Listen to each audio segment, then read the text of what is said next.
recovery is a highly chaotic setting, it's a highly uncertain setting, and it's a setting of what we would describe as multiple system collapse. If you look at the way civilized life works, where life is civilized, you find a series of interlocking systems that are mutually supporting one another, and any particular piece is held within a network of other activities. What you see in a post-disaster setting, a recovery setting, is a setting in which those systems have completely collapsed.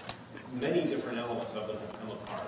And in ordinary life, we generally are in the solution building business, or we're looking at an individual issue that we think we might be able to improve. And organizations take responsibility more or less if they're all focused for one or two kinds of issues at a time. But in a post-recovery, or a post-disaster situation, we suddenly have all kinds of issues and everything needs to be done. And so it's hard to know what order to do it in. We're more in a problem-solving mode than in a solution-building mode. And so we need, but organizations and individuals can really only work on one thing at a time.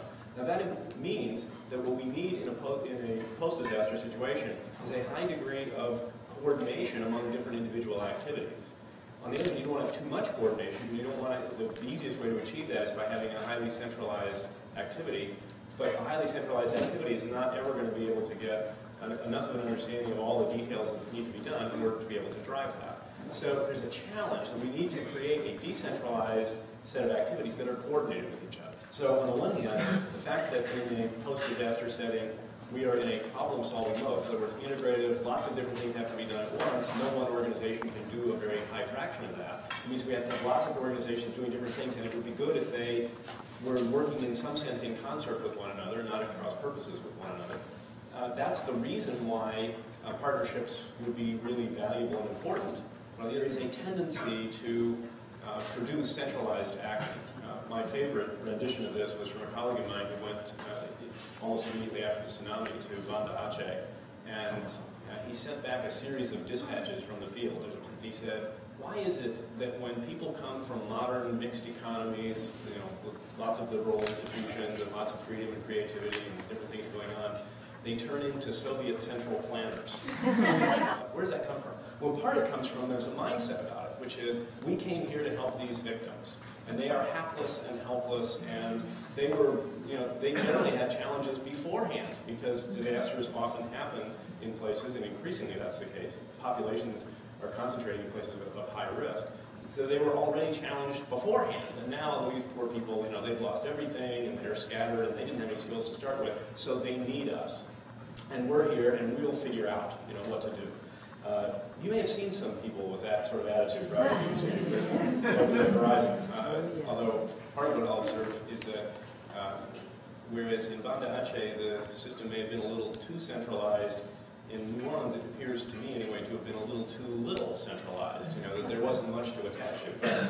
But nonetheless, the attitude that we're here to help and you guys don't have any capacities is a common sentiment. Now, there are some aspects of that mindset that are right. There are real resource needs, and there are things that need to be provided that can be helpful from outside. And it is often the case that disasters happen, and the parts of the community that one needs to worry most about are places that were already challenged in advance. But I think that mindset misses three essential facts about the actual circumstances of recovery. First is that 90 to 100% of the work that actually gets done for recovery will be done by the people in whose community the disaster happened. Okay? There will be some people who come from outside and are helpful over a brief period, but the vast majority of what's actually going to be done is going to be done by the people who are here. And that means that thinking about how to make that happen better is the task, rather than thinking about how to substitute for it, how for somebody else to do it. So that's the first fact. The second fact is that it misses the resilience of communities' capacity to understand their circumstances and roll up their sleeves and figure out what to do and do it. It misses the essential resilience. In the absence of strong local leadership, it is indeed true that it's hard for individuals to get together, coordinate, and do the relevant work. Much of the work needs to be coordinated. Individual people can only do their individual things, and if they aren't coordinated with others, we don't get very far. So a key feature of resilience is the capacity of local leadership. In the presence of strong local leadership, this mindset that these are victims and they're hapless misses the essential resilience and capacity of the community to respond. And then the third element that it misses, that this sort of mindset that we have to help from outside misses, is that yes, it's a chaotic setting. No one knows completely what to do. No one knows what order to do things, which thing. You're going to make some investments, and in the end, the other things necessary aren't going to be there, and they aren't going to turn out to be valuable. But you still got to do stuff. So the question, no one knows. But the point is, no one from outside knows, and no one from inside knows either. But who's got a better shot at figuring it out?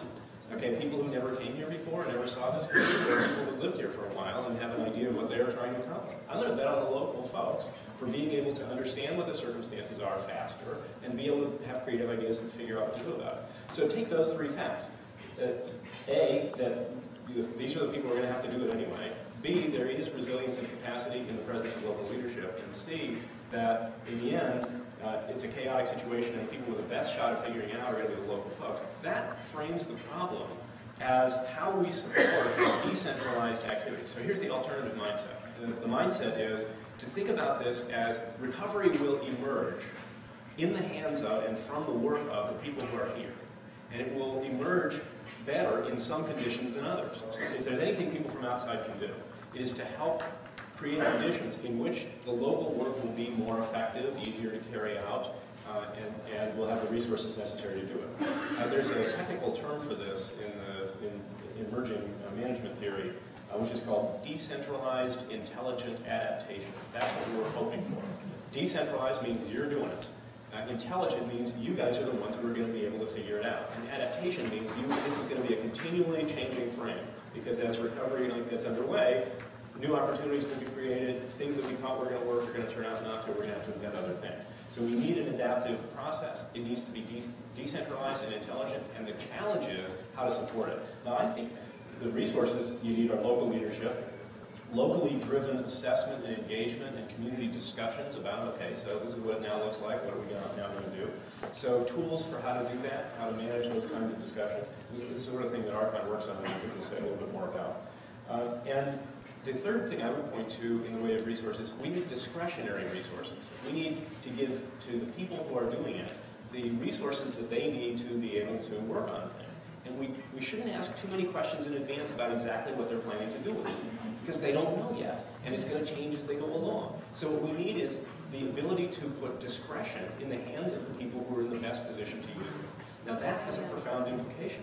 It means that we have to build a trust relationship. And that's a really hard thing to do in a post-disaster situation.